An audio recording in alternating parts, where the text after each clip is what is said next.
Sega.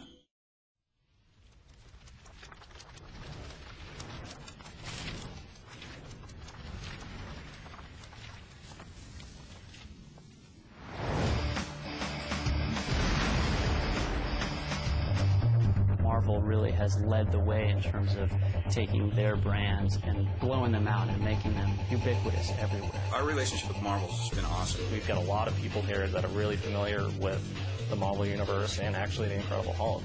I am a major Marvel fan, especially when it comes to the Hulk. I think they've developed some of the best comic book characters in the world.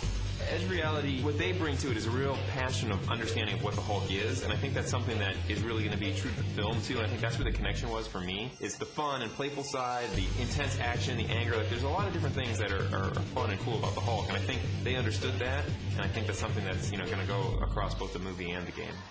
With the impending feature film release of The Incredible Hulk in June 2008, Marvel needed a partner that could bring to life a video game interpretation of their Green Goliath. Marvel has dominated the comic book video game market for the past several years, and in order to maintain their reign, they turned to publisher Sega. This particular franchise, The Incredible Hulk, I think it's a great meeting of these two companies at the right time. The acquisition of this license and a few others really coincides with our reemergence as a publisher. Marvel's a great brand, they have a great cast of characters, and we knew that we had to be in that business.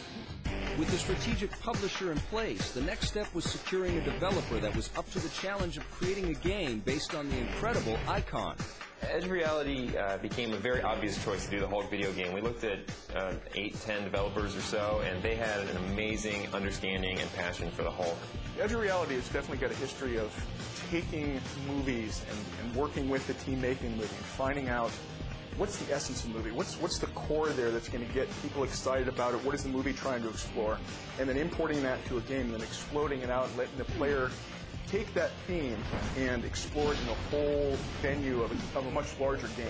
They knew what to do with the character. They had a bunch of great ideas that they wanted to bring and updates to the franchise. It was one of the most impressive game pitches I've seen. I think they put together a really spectacular package where they really showed, that they understood and knew what was great about the Hulk game franchise as it stood in the last generation, and then what they were going to do to bring it to the next generation with some really great improvements. What we really wanted to focus on was the end result. I mean, what's really exciting is actually being able to play the Hulk.